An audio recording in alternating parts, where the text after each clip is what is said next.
Sanibonani, welcome back to my channel, welcome back to Mkosinophilile. Ngiyabonga kakhulu for joining me. Thank you so much. Bafethu ungakhohlwa ukuthi subscribe. Mangaba kenzi kanjalo, please subscribe, like video, uyashare video kanjalo ke nokubuka ama advert ukuze supporta ke udade wenu. Ngiyabonga kakhulu for all your love and support. Ke izolo guys angisebenzanga kahle ngibe nokukhathala okuningi bengithi ngizokhuluma ngalolu daba lukababa Mseleku ngagcina ke sengicontrol umzimba bafethu ukukhathala mina ayazini o 9 to 5 ngapha kumele ubuyihlale phansi wenza ama video and kube nzima kakhulu for mina izolo kodwa bengithandile ukungakhuluma ngalolu daba lungithintile ngoba phela hey guys baba Mseleku ubaba wethu lona bafethu ingithinte kakhulu ngabuye nje ngayibuka kwamanye ama blogs bekhuluma ngaye ngathi hayibo hayini nina kuthiwe kwenze njani ngoba baba Mseleku but anyways angazi kuthiwa kunodaba lapha oluphumile kuthiwa ke wabanjwa ukugula phana uMseleku odumo lwesithembu angazi Mseleku kuvela izindaba zokuthi uke wabanjwa ukugula kwaba sengathi uhlaselwa isifo sohlangothi ladaba balibhala lapha nakayisolezwe noma sengilibone somewhere else kodwa ngiyamprefer usolezwe ngoba ubhale ngesizulu. Okay, I will always mention that ngiprefer uisolezwe ngoba uzobe ebhale ngesizulu when it comes to ichannel yami lena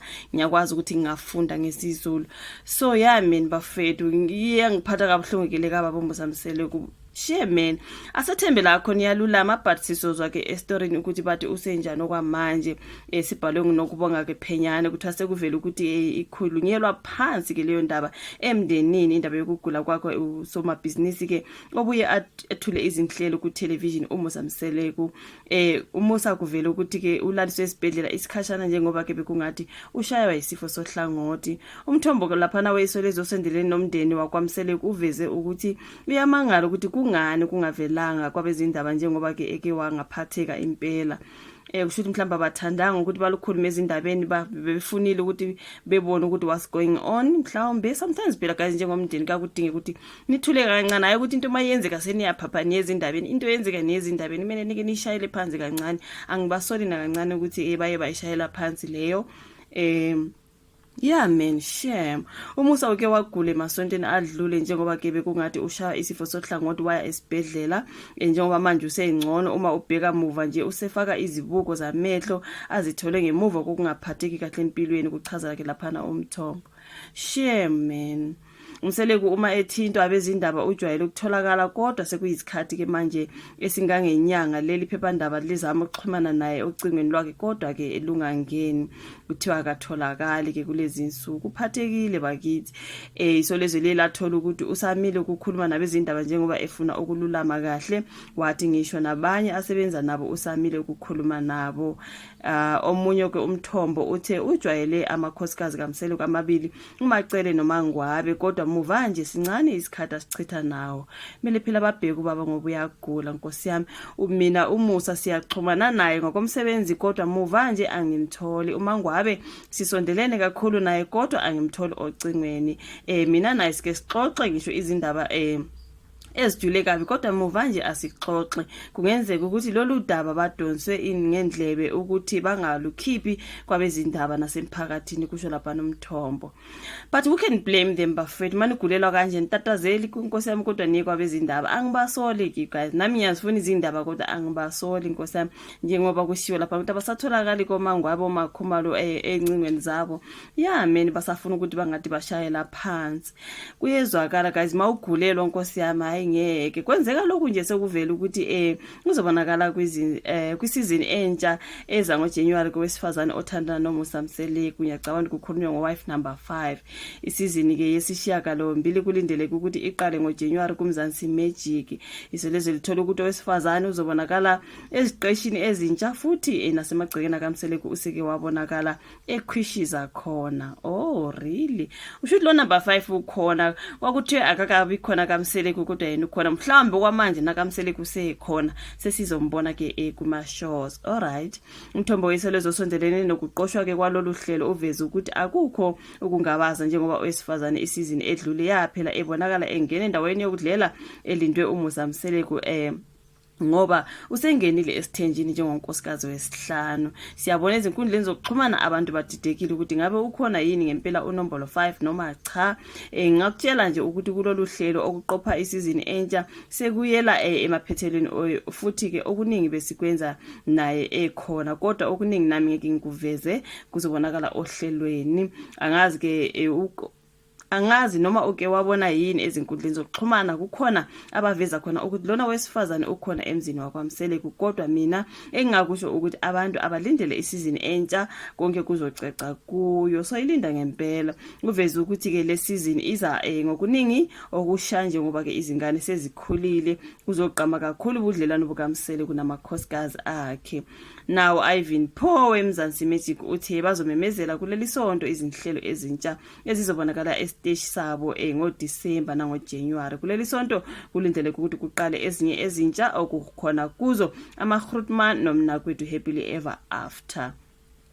Bebebhala laphana ngodaba ke kukababa uMseleku engathi kuthiwa uye waphatheka wangenisa esbhedlela ephethe engathi ushaywa isifo sohlangothi. Kukhulunywa futhi nangamakhosikazi akhe ukuthi ngathi asathola laphana yogazi, mhlawumbe bazama ukuyishayela phansi yonke le ndawo yokugula komyeni wabo. Mhlawumbe like for me angeke ngithi ngiyasola Nkosi yami, nami nginje mangingagulelwa ungifonela ufuna izindaba hayi ngeke ndiphendule phela ucingo. Ngiyacabanga ukuthi iyona into eyenzakalayo, basafuna bayishayele phansi. Mhlawumbe wangena esbhedlela wabuye waphuma uyalulama uba ngcono njengoba kushiwo ukuthi mangathi uyabuka ke kufaka ke ama glasses ke lapha namabesho izibuko zamehlo, ukuthi mhlawumbe uye affecteka ndawo thizene emehlweni, asithi mhlawumbe ebusweni, angazi bafethu, kodwa mina ngizwelana naye uMseleku bafethu.